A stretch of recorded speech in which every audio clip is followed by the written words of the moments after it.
Welcome, everyone, from Book Passage, our little store in Marin that prides itself on bringing authors and readers together since 1976. That's 45 years.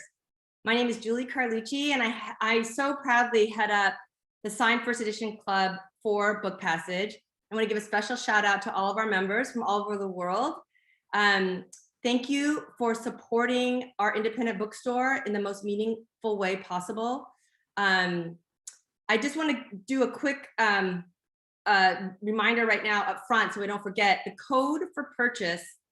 There'll be a code put up in the chat for a discount on purchasing Ocean's book tonight. So you want to be sure to grab that. And for the first 50 books purchased, you will receive the signed booklet. I would jump on that sooner rather than later. But again, I am truly honored to welcome Ocean Vuong and Robert Jones Jr. Tonight, both First Edition Club authors. While reviewing their manuscripts of their debut work, less than one chapter in for both of them, they were both unanimously selected simply on the merit of their masterful writing. Tonight's event is significant and will be etched in Book Passage's best of, as we have two of the most significant literary voices of our time sharing their perspectives and understanding of their inner and outer world through their art, in hopes that their message resonates and ultimately enlightens us humans to collectively strive for a more beloved community and love of self. Listing the accolades for these two would take up more than an hour and 2 hours, but a quick search will give you all you need to know. Today, we celebrate Ocean's paperback release of On Earth, We're Briefly Gorgeous. In this work of art, the author tells the story of a 28-year-old young man writing a deeply intimate love letter to his mother. In his letter, the unnamed author combines a series of seemingly unrelated memories, events, thoughts, musings in an attempt to convey some inexpressible truth. Through his choosing of memories to share, because it's a choice, he is able to explore the ability to shape one's own narrative and sense of self. This masterpiece is powerful as it highlights how our feelings shape our inner thoughts and how those inner thoughts shape our lived reality. In Conversation with Ocean is Robert Jones Jr., author of The Prophets, a novel 14 years in the making.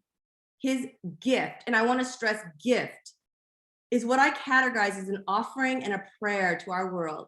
He is also the author, he's also the founder of Son of Baldwin, a blog site with the aim of leading and participating in conversations that shed light on matters from a Black queer perspective. I'm sure all of you, like myself, can't wait to sit back and absorb every bit, every word, every morsel of wisdom, hope, and enlightenment you two, Robert and Ocean, are about to unleash into the world, nudging us to tap deeper into our humanity and become better versions of ourselves. We are so honored at Book Passage to bring you Ocean Vuong in conversation with Robert Jones Jr.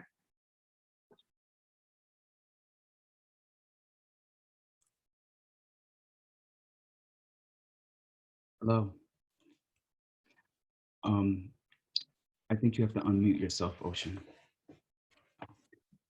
Oh, sorry, I'm stuck. Hello, thank you. I was supposed to, I plan on reading an excerpt, but I think I just want to really catch up. We haven't seen each other for so long. There's so much to talk about. I want to just, follow your lead, and the floor is yours. Wherever you want to take us, Robert, it's going to be a good place. So I'm all yours. Thank you, Ocean. Many people do not know Ocean and I have known each other for several years. We met at Brooklyn College, our alma mater. He was reading a poem during an open mic, and our shared mentor, Ronnie Natov, I was sitting next to her in the audience, and I was just overcome by the beauty, by the rhythm of his sentences and poetic voice, that I turned to her and I said, "Who is this?" And she said, "Oh, that's Ocean. I'll have to introduce you. He is fantastic." And Ocean and I developed a friendship, and our friendship is very elastic in that we don't see each other for months, and then when we see each other, it's complete love. And we spent many times running into each other in the hallways and just bursting into impromptu conversations about the deepest things you can imagine. But always from the very beginning, and I told Ocean this backstage, I knew from the moment I met him that he was one of the blessed ones. You just know sometimes when you are encountering somebody who is celestial, someone who is bigger than life, or as Toni Morrison would say, as large as life itself. And Ocean is one of those people. I have been a fan of his work since before he was published. And then he was published, thank goodness, because we get to see the masterful beauty in which he creates and writes and thinks and breathes and speaks. And it is just a wonder to behold. Ocean, thank you for the gift of On Earth, We're Briefly Gorgeous. It is, as I told you, one of the most beautiful novels I have ever read in my life. And I have read hundreds and hundreds of novels. And I mean, this is on the level of mastery of some of the greats. I mean, Baldwin and Morrison and Fitzgerald and so many others. This is just a work for all time. So I wanna start at the very beginning. When did you first discover that you were a writer? And what is the very first thing you ever wrote? Oh Lord, thank you so much, Robert, for saying all that. I'm going to try my whole life to live up to that. What you said there, I don't think I have, but I'm going to try. Hopefully I have a long time to do it. This question is very intimate between us because I can only answer it. The way I'm going to answer it is unique to you in that you saw me when I decided to be a writer. Mm. right? I mean, you're the oldest person I know. You know me before. I had a very small social life. I was, alone in New York, dropping out of business school. And I didn't have, the sort of traditional college life where I was kind of like an exile, kind of just drifting through. And I just clung on to whatever that was available to me. And our conversations was one of those footings. And, I think it was around talking to you when I decided, oh, this might be a way, right? I didn't even know that authors, are real in the sense that they had lives and they could make a living, and then they had this. I just thought they were mythological beings, Mm. and the most important conversation between us was when you were talking about the prophets, this book, and it is at this point, what is it, 12 years ago we were talking about that. And you talked about it with so much patience and care and commitment and conviction. And I think part of that was like, oh, that's what it's going to take. I'm going to have to be able to invest this much, my whole life, into it, the way this beautiful man is talking about his work. I want to be able to talk about my work the way my friend is talking about his work. And, we were just catching conferences between classes, running around. And I thought, I think I could do this, because I want to have the same focus that Robert has, the same commitment. And it's so usually moments like this that come out of that moment, they kind of split apart, or someone does something else and the other person does something else. But it's very rare for two artists to kind of achieve those goals. I mean, it's very rare. I teach students who try to write, and it's very rare to be able to find the footing. Mm. And I just feel such kinship, with you, because you knew me before I published anything, right? You knew me when I just had a dream, and you were part of that dream. You were part of, someone who gave me permission to dream that into reality. And I think often, I mentioned this backstage, I think I've been thinking often about what books are, what a poem is, what are these things that we make. And I think they are kind of like the harvest, the flowers, the sustenance that grows. But, the harvest, the flower is predetermined. It has only a limit. It has a certain limit. It doesn't grow beyond the bloom, right? Then it has to kind of surrender the seeds. It has to devolve. And what does it devolve into? Into the soil. So I think you're one of those writers, or you're a writer that taught me, rather, that it is the soil that matters most. It is how we tend to our soil. Theory and intention is soil in which any work becomes inexhaustible. Whether it's one book or two books, it's as long as you taking care of your soil, you're going to be okay. You're not going to starve intellectually and spiritually. And I think when I heard you, because we were in New York, Brooklyn, Manhattan, it's a rat race, even for writers.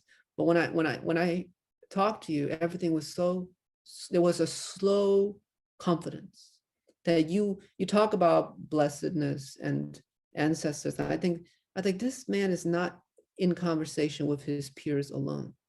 He's in conversation with elders who have passed on. Time is elastic, as you said. And it taught me so much. And I think I still live by that to this day. Mm. Wow, Ocean, thank you so much for that. And it's reciprocal, because also watching you for someone who I thought was brilliant from the moment I met them, but also enormously humble, enormously compassionate. You taught me a great deal as well. I read your work with not just reverence, but awe and love. And every sentence of yours has moments of that I cling to and that inspire me. So thank you very much for those kind words. So getting to the book itself, On Earth We're Briefly Gorgeous, beautiful work. We are talking about, in some ways, the damage done in some cruel and traumatic under some cruel and traumatic circumstances. We are currently at the 50th anniversary of the leak of the Pentagon Papers, which revealed America's evil intentions in Vietnam, showed that all of the things our government was telling us about the reasons why they had to fight this war in Vietnam were utter fabrications, complete lies. I don't like war. We make this assumption, particularly as Americans, that war is a necessary evil. But I see any enterprise whose premise is, I will kill as many innocent people as possible until you submit, as inherently evil. And it's not necessary whatsoever. It also reveals the penchant for America's arrogance and self-interest with deadly consequences. You inform us in Gorgeous that the US dropped 10,000 tons of bombs on Vietnam, a country roughly the size of California. We often talk about the lasting consequences US soldiers experienced in that war, a war in which my very own father fought.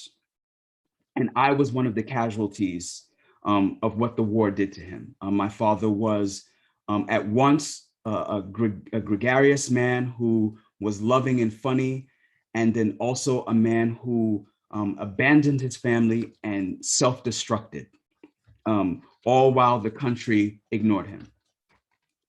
But what we don't often talk about as Americans, as people on this land, is the consequences for Vietnamese people and the legacy that it has left for those Vietnamese people who are still in Vietnam and those that are here too. Please talk to us about the two characters in your book, Lan and Rose, grandma and mother. Yeah.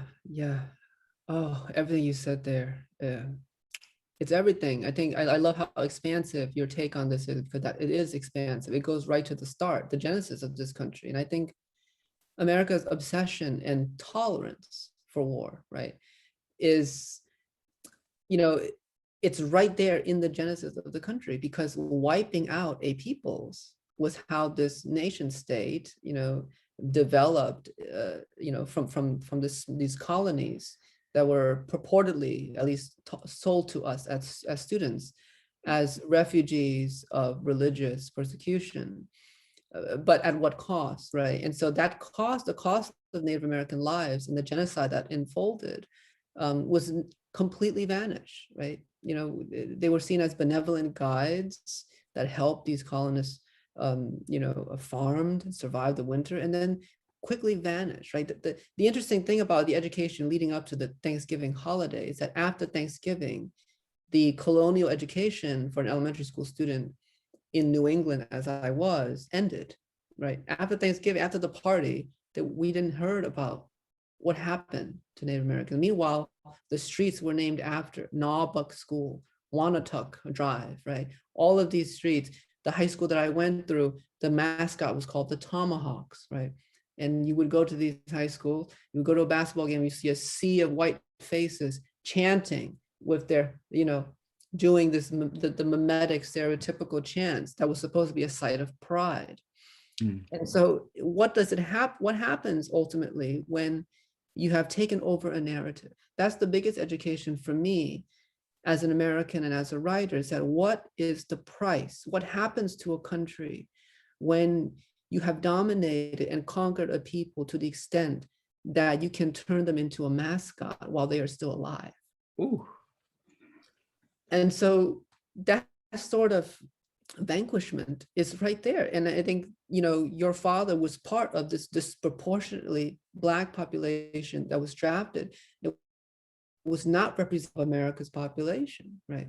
We send, the ones that we have deemed disposable to fight the war. This is the same since the Roman Empire, right? This is the method of the empire. This is the method of the Civil War, right? It's the ones that are disposable, the ones that are poor.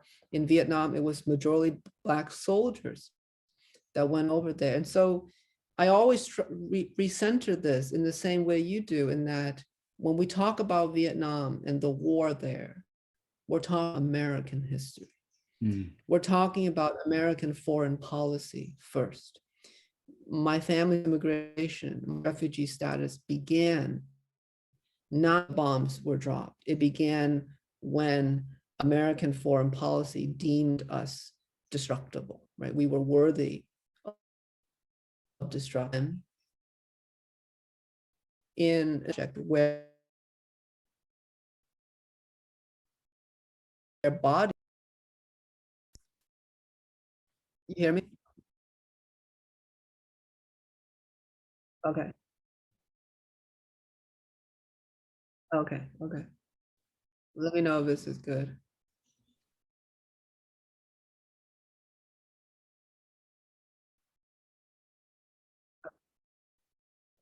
Okay.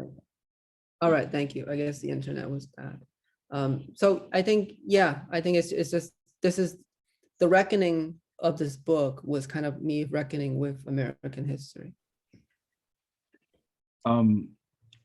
Speaking of the horror, you describe a scene in the book so gruesome, so monstrous, that I have to ask you about it, though I'm afraid to think about it or speak about it, because what it reveals is almost the lowest human beings can go in such a, it was such a small scene, and yet it was such a powerful scene. The scene about the macaque. Did things like this actually happen?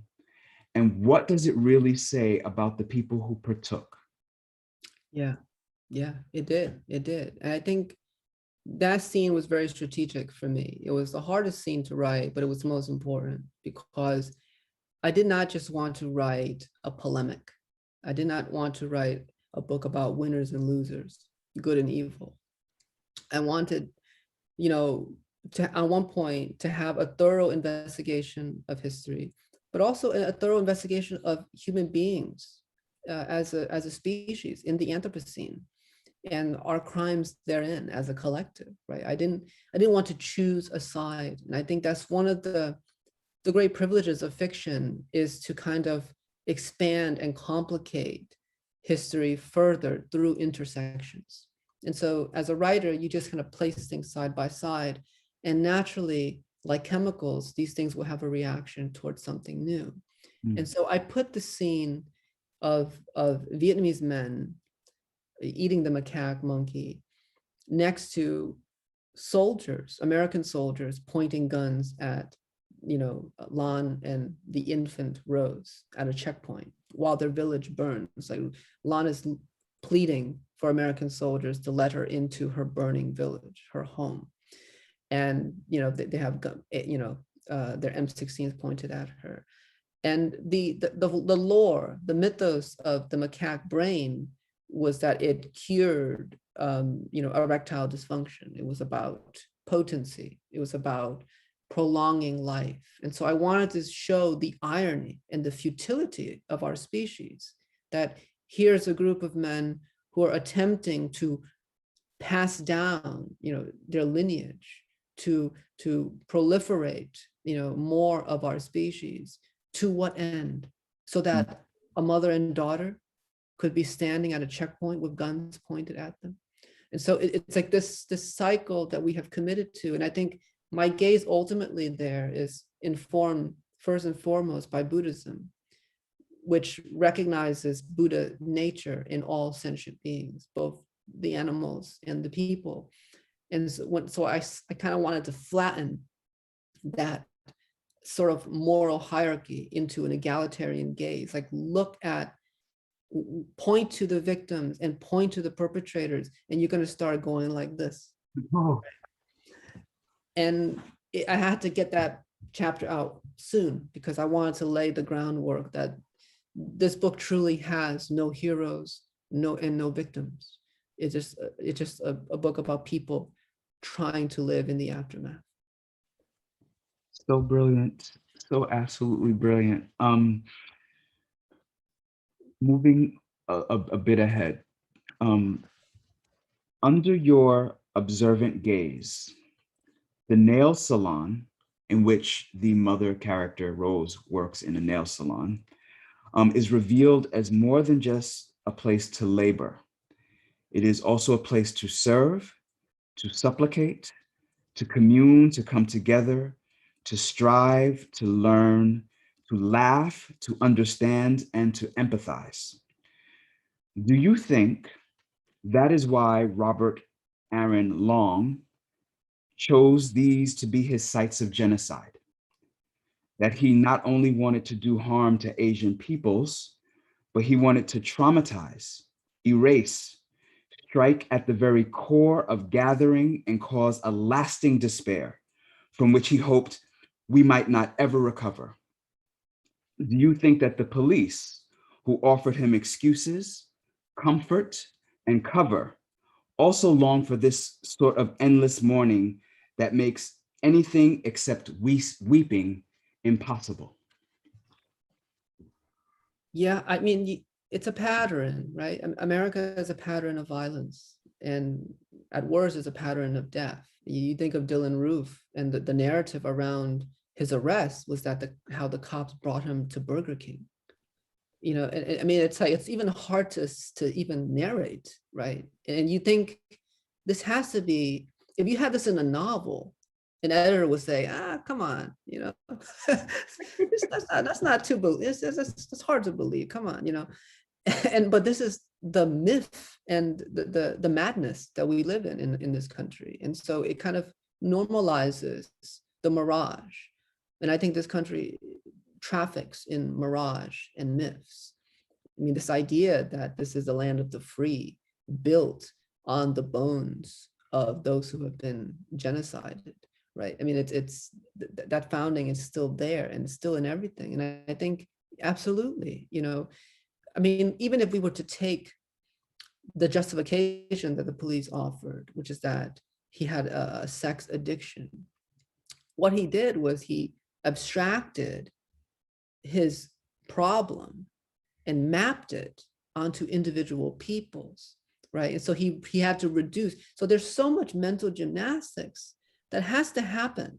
And that's where I'm actually most interested in as an artist, as an American, as a human being, was that what is it about a culture that armed this young man with enough mental gymnastics to transform 3 locations with very different individual human beings and turn them into a symptom in which their eradication would solve his problem, in which their death would free him. So, I mean, that is the biggest takeaway, is that we have a huge, terrifying problem if the people that we have brought up, right? I'm sure he was educated by this country. He was nurtured and brought up, just like most folks, in a way that transformed human beings into a means towards eradication to solve one's problem, right? And so this idea that destroying these women would free him, this is no different than what happened to Black bodies who were enslaved, right? Not slaves, were enslaved in this country. And so that you look at the timeline, you could, depending on how you look at it, it could be so wide. But when you look at the cause and effect, they're side by side. And then you think, oh, that's right, maybe time is elastic. We haven't gone very far at all, right? And so I'm interested in this as a writer because within the white liberal milieu, there is this utopic destination of empathy when it comes to reading. We read to be empathetic, empathy. And as a Buddhist, I think empathy is very good, but I do not think it is the ultimate goal of all reading, or when we hold it as the ultimate goal, it usually starts to only serve white readers. Because if you reverse it, if you reverse that and you say, well, how do we, folks of color have empathy towards someone like Long, right, or Ruth, the project becomes very fraught, at best, right? And so then it's like, well, where do we stand? And then you start to see that writers of color are yet once again bridges towards white enlightenment. And my question is, why do you need to know about a life through books or media or culture in order to value it? Ooh. Why can't you value it simply because it is a human being? And this is an old sort of praxis. This is sort of the 19th century liberal European response to colonialism, right? Flaubert went to Egypt and said, oh, no, we shouldn't do this to these folks because they have art. They too can dance. When it should have been, we shouldn't be doing this because they are humans. Your church, your very church has taught you to treat these folks fairly and equally as they are on an ontological, veritable truth. So why does the performance of art for writers of color turn into a performance of suffering in order to garner a valuation of life? And so after these women were murdered, my books were on all these lists. Read about Asian lives. So what? So you don't shoot us? Shouldn't that be a standard from the get-go under this country's constitution? And what does it say about a nation, about a pathology in which you have to be taught how to be humane? So how are you defining human being if you have to be taught how to be humane at a basic level? It just boggles the mind. And you do this really excellent work in this novel of showing these sorts of complications, like in the relationship between Little Dog and his family. Talk to me about the sometimes fraught relationship between parents and children, mothers and sons in this case. You write in one section, not referring directly to this relationship, but through this careful bruising, you heal. And that really struck with me because it seemed to talk about that one sentence seemed to, it was like a spirit hovering over the entire novel. Parents can sometimes do harm to their children that are masqueraded as good. What does this mean though for the child? Yeah, it's so complicated. It's almost like when you have parents who live through PTSD, they are ejected out of a timeline. PTSD, the psychological effect is to displace oneself. You think you are in another place because your trauma has prepared you for war. And so when you're in peacetime, your hypervigilance that might save you turns into paranoia, turns into violence, right? And so it's about living out of time. And I think there are no references for children with parents that harm in order to protect. And I think, growing up in Hartford in a Black and brown community, it was actually not very different from, the households of my friends, most of whom, their fathers were incarcerated through Bill Clinton's 90s, mass incarceration policies. And so we saw a very similar effect where women and mothers were asked to do the impossible, which was to hold an entire family together when the state has failed the family unit. And I actually don't, I'm one of those folks where I don't even think that a household without a man is a broken household. I don't believe that. because what I saw with my friends and my own family was that as long as there was enough love, and even if that love is fraught, that family is complete, right? Just because a man is not there does not mean that's a broken home.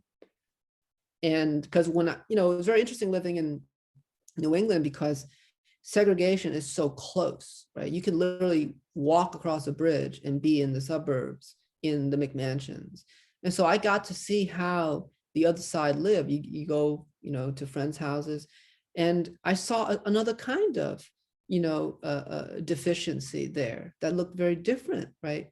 And so I didn't see it as absolute loss. There's economic structural, inequities that we struggled through.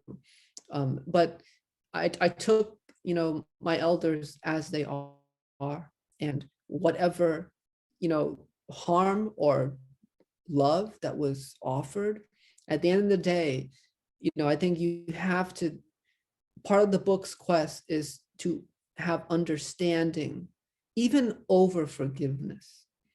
There's something I think I value more. I think forgiveness, as we use it, particularly in this culture, almost becomes this clean threshold. You forgive me? Yes, no? There's almost like this force to get over this line. And it's never that easy, is it, right? Or on the other hand, I forgive you, it's okay, it's all good. It's similar to sorry, right? We turn forgiveness into a magic spell rather than laborious time and arduous work. And so I'm not so interested in forgiveness as much as I am in understanding. Why and how did you do this? And if that's the soil of that understanding has love in it, you will be okay. And that's kind of the thesis of this book. I think you're absolutely right when you talk about how that thesis kind of haunts the book. I'm going to skip ahead because you touched on a point about the way words are used in this culture and the pressures we're put under in order to perform these things, because they seem very performative. When we say forgiveness and sorry, they seem very performative, but they don't seem substantive. You write, it's true that in Vietnamese, we rarely say I love you. And when we do, it's almost always in English. Care and love for us are pronounced clearest through service. I would argue that in the United States, it's the opposite. We always say, I love you, but rarely demonstrate it through service. Here, love is hollow, maybe even impossible, because what fills the voids here, and there are many voids here, is violence. Tell me what it means for a person who understands love as action to live amongst a people who don't understand love at all. It could be isolating for a long time. When I was a child, I always wished my mother said, I love you. I heard that when children were dropped off at school, when they were picked up, and I just thought, wow, it's like looking at Disneyland. How do I get there? When do I get my ticket? And the more I grew, the more I realized that being able to say it doesn't necessarily mean it's given. And also, having that magic spell often absolves the obligation to commit to the act. And again, I when I went to the suburbs, I went to the mansion, I saw a kind of neglect, right? I see these huge rooms. The first time I saw a sitting room, I said, what? I saw a sitting room, nobody ever sits in it. The first time I went to a mansion right across the river from Hartford, I had a friend, you go to the birthday party. I said, this is a sitting room? It's the size of my whole apartment. And, parents, they almost lose sight of their children in these mansions, in these great, planes of privilege. And I start to see that, wait a minute, there might be structural privileges, but there is no hierarchy of happiness here. And I don't know if I want this. And I started to look back at what was happening. And I felt that, you know, my elders were coming out of an ancestry that were thousands of years old compared to America's very fraught and very young one custom. And so in a way, American social customs are still very primitive. Mm, So maybe there is a reason why us Vietnamese have no interest in the utterance, but more interest in the service. How do I measure my love using the forces within my body enacted on your force, right? And so this, I described, you know, scraping the wind. It's like using muscular force and gravity to literally remove bad energy from somebody. We're basically mining the body, you know, of the poisons. And labor and work is kind of a huge part of this novel, which is why tobacco farming and the immigrants and the history and the legacy of labor in New England is so important to me. This country is labor, right? We often forget that in, you know, intellectual novelistic circles, but I wanted a book that was dirty, gritty. There's dirt on the front cover, right? It's like this dirty embrace. And again, it's the soil that makes everything happen. It's so interesting that you say that, because I often think about this term, the nuclear family. And I think it's aptly named because nuclear can be so destructive, where you're forced to play these roles, father, mother, 2.5 children, cat and dog, and that is the only way families should be structured. I come out of a different tradition. I grew up in a village. So I lived on a street in Brooklyn where everybody on that block knew me. And they were not all biologically related to me, but they were all aunts and uncles who watched out for me and took care of me. And so I had many uncles and many aunts, many mothers and many fathers, so such that if one person was missing, according to the American definition, there was nothing missing. So I didn't miss my father when he left because I had many fathers. It was only when America kept saying, no, that's somehow deficient if you don't meet this model. And they were doing it for economic reasons. They want you to have a father who can be responsible for you financially such that the state doesn't have the economic burden if you are without this parent. Patriarchy requires that you be in this situation such that you procreate and create more workers, laborers, and soldiers for the wealthy. So I agree with you that maybe there are some benefits to having that model, but I see a lot of the deficiencies as well. Which brings me to another part of your book that resonated with me so very deeply.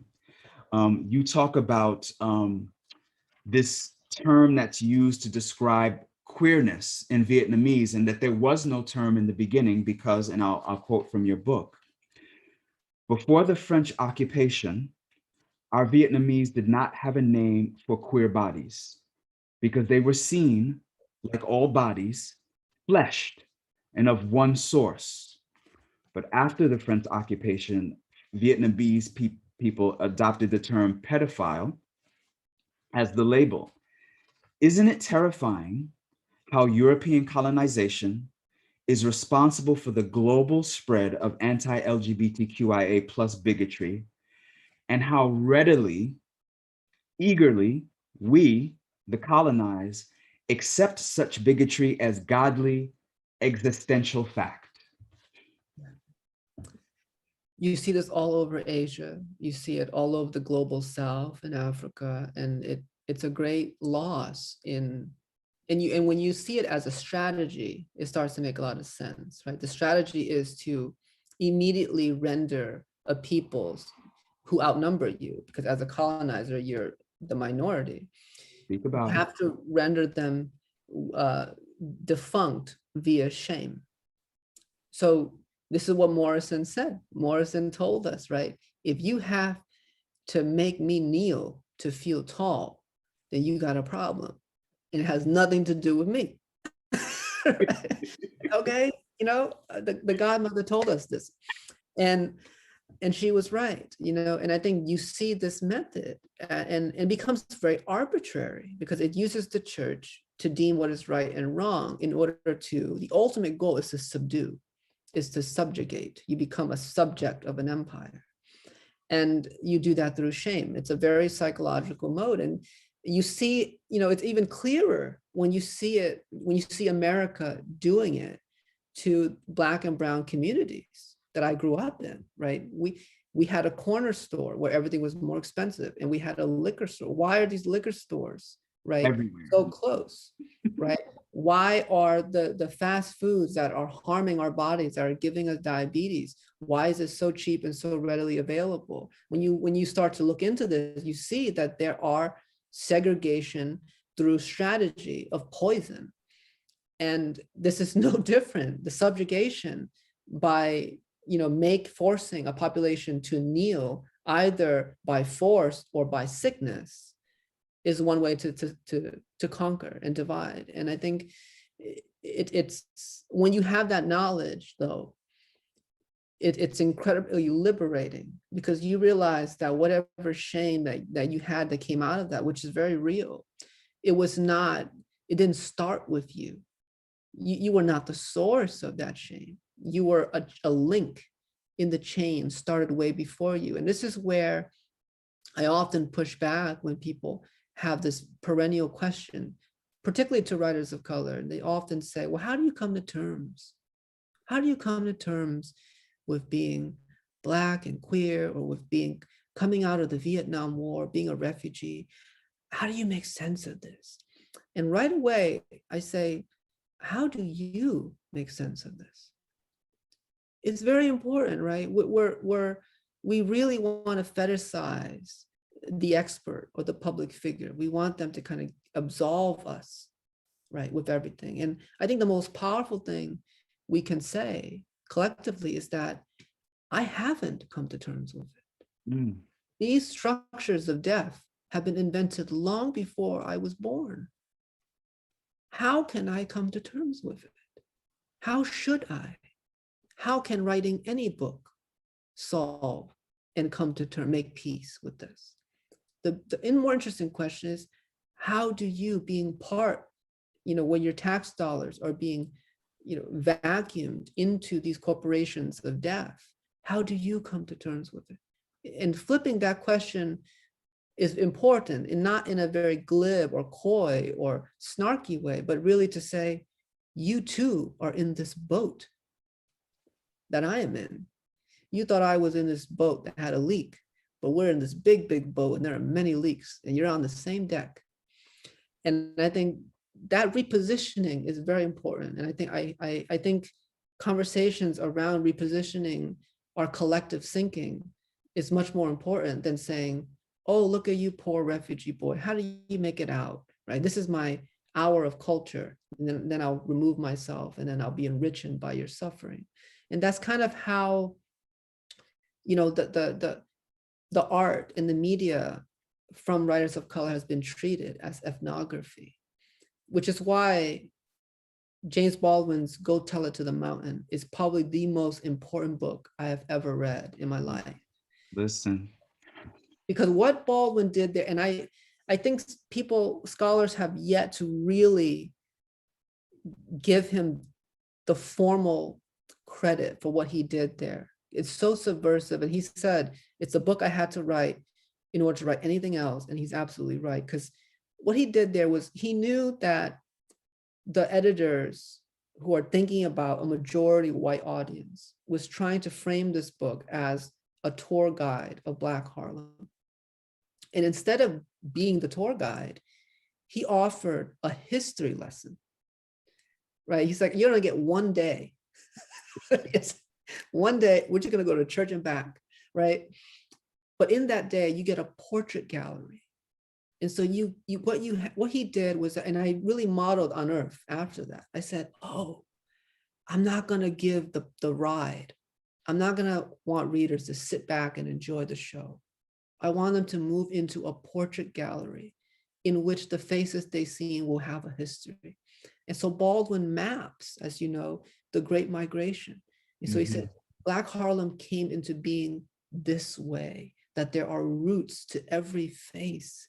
And I'm only going to take one day in this 300-page book because that's how deep the histories are. And so he kind of, everybody got on the bus, ready to go, have a tour guide. And he said, guess what? Bus doesn't go anywhere. And I'm just going to talk to you, right? It's TED Talk time. And that's when I realized that the novel can also be an artist statement. Yeah. And we don't have to pick and choose. We don't have to, show, don't tell, right? Show, don't tell is a white man's game, right? Because they have all the references. They can show X, Y, Z, right? How many times I wish somebody explained Seinfeld to me or the Beatles, right? No one, because there's a sort of universal knowledge around whiteness as a global truth, whereas we're often asked to translate so much of our culture in order for it to be legible. And so I think for myself, for many writers of color, you can show and tell. You can do both ways. And I think Baldwin did it first there. And I owe him so much for that book. He is, I consider him my spiritual godfather. He, when you were talking earlier about flipping the question, I immediately thought of Baldwin, and I thought, he said, innocence is the crime. That is the crime. You think you're innocent. You really think you're innocent. You think there's a such thing as innocence, and that's the problem. That's right. When he said, I'm not the N-word, you're the N-word. Right. I jumped when I was watching that in the library. I just jumped.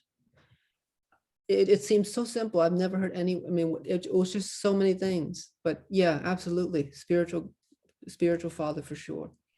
I have so many more questions, but we do have questions from the audience that I would like to get to. From another Dave one. Ocean, I was wondering if you reading the audiobook of your novel beautifully was your choice or the publisher's choice? My editor, Ann Godoff, she's just the best. We're just like, I feel like there's like a higher, spiritual version of us always collaborating, and our earthly ones are just catching up to that conversation. Similar to me and you, Robert, And so she just said, you do whatever you want, Ocean. We're just whatever you feel, And I said, right when I was about to do it, I said, it makes sense for me to narrate this book. Right when I was about to go into the studio, my mother was diagnosed with stage 4 cancer, in which she would only live for 8 months after that. And at first I said, oh, there's no way I'm going to be able to read this book. But I realized that I kind of, protected myself in the way that I knew that I would never write a memoir. Many folks think this is memoiristic, but I told myself that if I wrote this book and it looked so indistinguishable from my life that I couldn't tell, I wouldn't publish it. I'm not interested in that. I want to write and create almost a simulation, a parallel universe like my own, where I can animate these characters by asking them moral paradoxes, moral aporias that they can kind of launch into. That's the interest to me of fiction, is to write a simulation, autobiographical fiction. And so when I re-looked at the book, it became very easy to me to narrate, knowing that my mother might not, stage 4 cancer is a death sentence. We just don't know when.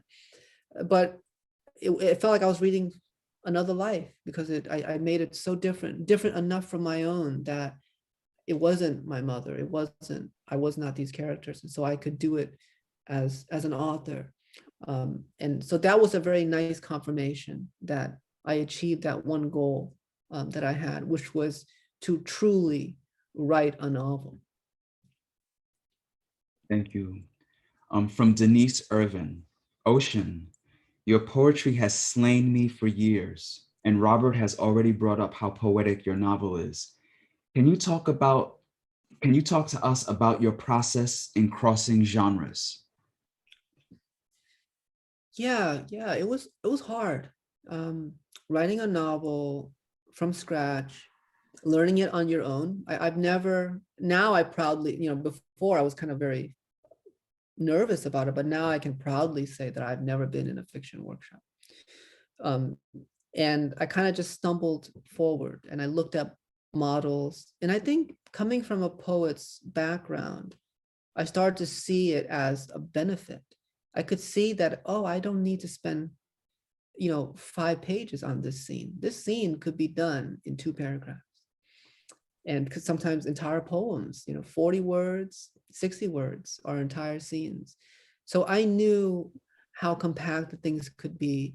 And it allowed me to have a sharper, cleaner eye when editing. You said edit to the bone, right? Clean it to the bone. And that's the poet's entire education, is how to leave only the essentials. The bones are they shine for a reason, because the white glow of it is all that's left. And I learned that through poetry, and I applied that to the novel. The first draft was 90,000 words, and then 12 drafts after, we clocked in at 58,000. So that's a lot of this book that is, cut off the chopping block. And I think that's the poet's tool. My tools were so sharp by then. But in another sense, it was very hard. It was hard, for example, to do the temporal functional, the functionary things, like she walked through the door, she closed the door. It's so, as a poet, I'm like, it's just like, real, I'm supposed to edit that out. I trained my whole life to edit those things out. And now everybody's just like, there's these like flat brick-like words that you kind of just have to let it sit, and I would get bored with myself. I said, like, shouldn't she walk through the door like something, like, no, she's gotta walk. Stop it, Ocean, no more metaphor, just walk through the door, shut it, and then move on. So that was hard to do. That's yeah. Even me, as someone who does not necessarily have a poetic background, those common everyday motions felt, wouldn't the reader just know that she walked through the door? Do I actually have to write that down? Because it seems an unnecessary stop. But no, you have to think about the reader as somebody that you're taking through. So they won't know that you went to the next room unless you said you went to the next room. Otherwise, you'll leave them a bit confused. And that's one of the things you have to like kind of deal with in fiction. It's so strange.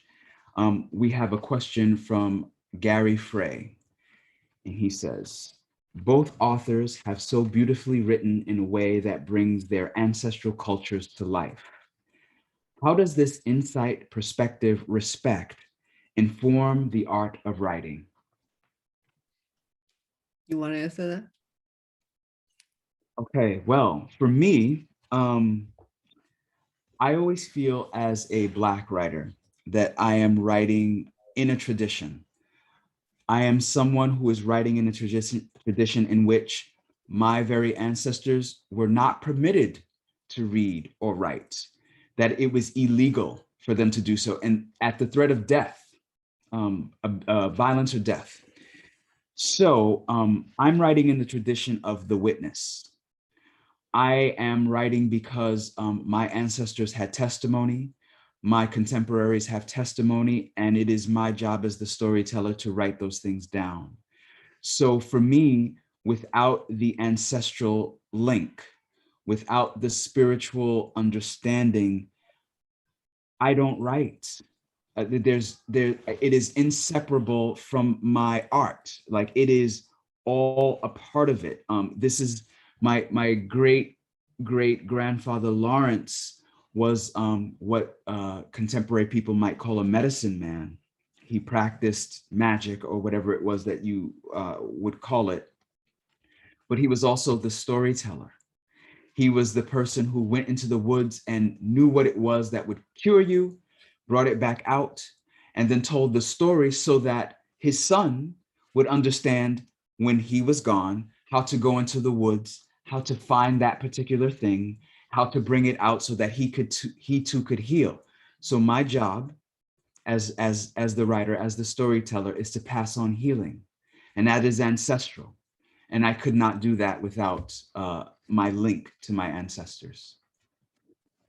So beautiful. It makes me think what you just said reminds me of Walter Benjamin's essay on his thesis on the artisan, the laborer, the craftsman being the first storyteller. And he says, you know, the one who carries healing or, you know, blacksmithing or his labor, his wares, you know, he or she takes it across villages, and through this is how, while they work, stories are coming out of them, and testimonies and witnessing and folklore. And so the story is always, it's always measured through the labor's hands, the time it takes to do a certain thing, right? You know, there's certain cultures where they would measure time through how long it would take to recite a certain poem or a certain song, right? There were no clocks. So it's like, you know, one sonnet's worth to whatever, right? And so there's this idea that, so for me, I think to answer the question, it is always ancestral. It is not merely literary. And I think I go back to this notion that Robert and I talked about earlier, where we said, the home without a father is not a broken home. That's an American Western lens. And I think I see so many writers in the literary tradition of America still fixed on that nuclear patriarchy. And I'm blessedly just free from it. It was not something I ever measured myself. We think of Harold Bloom's The Anxiety of Influence, right? When I read that book, it was seemingly supposed to be this incredibly influential book on American lineage and writing. And I said, I don't get it. I don't fear my teachers. I love them. I don't fear, I'm not in competition with anyone. I have beautiful, incredible teachers. Their shadows are not looming over me. I collaborated with them. They gave me their best, and I want to write the best sentences I can to honor them, which is a knowledge and a practice taught to me by Vietnamese elders. You carry this on. You know, I have an altar in the next room. Every morning I light an incense there, and that's to give in return. There's no anxiety there. There's no, but in the West, we see, particularly in a male's coming of age, one must trump the father, supplant the father in order to gain action, traction towards one's self-worth. One must, in other words, destroy and replace in order to have a place. And that schema never applied to me. It never interested me, because I was never brought up, you know, being told that I needed to take somebody else's spot in order to live well.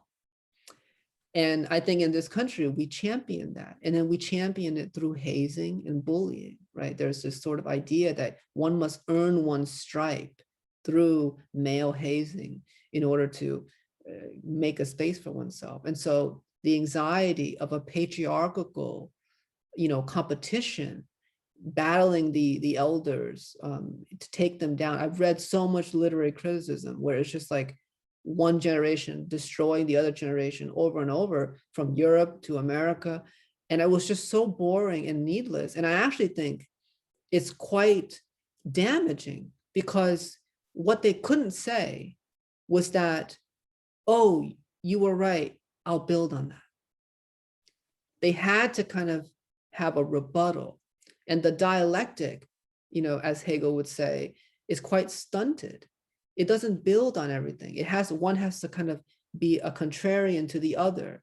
And then you have this sort of limited swing that takes so long to really find itself, you know. And when I read Heidegger and Schopenhauer, right, this supposedly brilliant, and, you know, a lot of their work is not without its merit. I respect it greatly. But at its core, I'm reading all this. I said, oh, this is Buddhism light. It's like, if y'all just studied, you know, everything and took everything, you could have went you could advance so quick, so much faster, you know. But you see the difference between technological advance in this country and intellectual ones. intellectual ones often need to overshadow what came before it. And then what it leaves, what it moves forward is just a fraction of the prior. Technological, however, built immediately, right? For example, none of us is probably going to use a rotary phone anymore. Right. Whereas in the literary and spiritual, in a social context, it's not as exponential as it could be. And I think when I looked at the assets and the methods of American literary progress, it did not interest me as much as what the wealth that I had being taught by my elders. What a beautiful note to end this conversation on. I can't believe we're at time. I have at least 20 more questions, but we are going to have to save that for another time. Ocean, my sibling, you already know, as it says in your book, I don't have to say I love you, because it is, I demonstrate it, because you are one of the people I respect most in this existence. You are beautiful inside and out, and you bless us every time you decide to give us a piece of your art. Every time you decide to speak to us, you speak with such wisdom. It is just refreshing, and it's also restorative. And I thank you for having me here. Thank you so much, Robert. Likewise to you, my dear friend. It's a true honor to do this, and let's do it again. I'm always here, and I always think about you.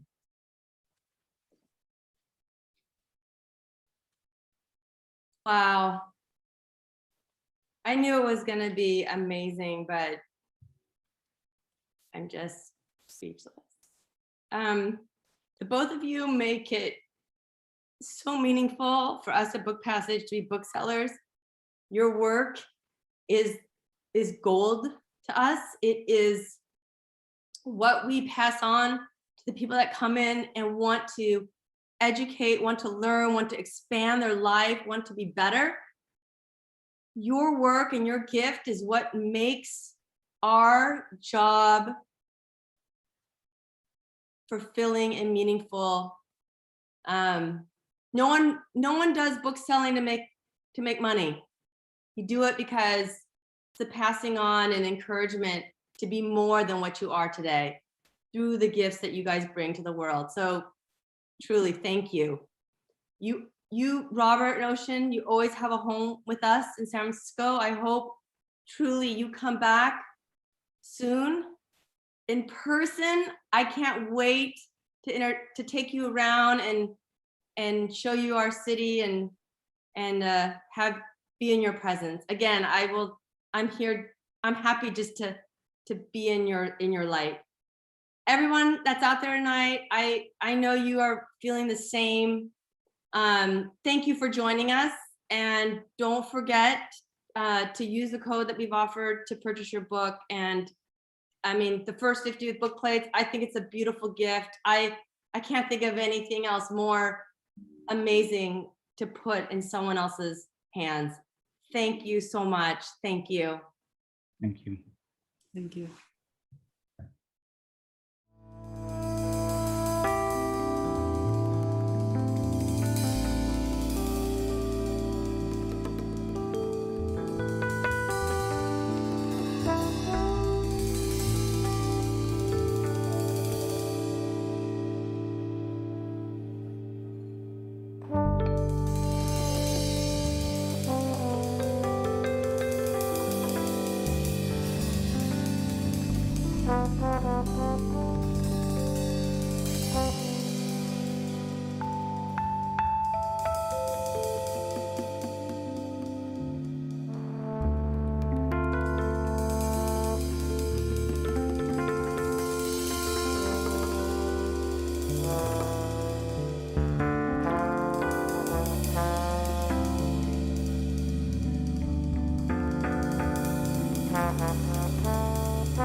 you.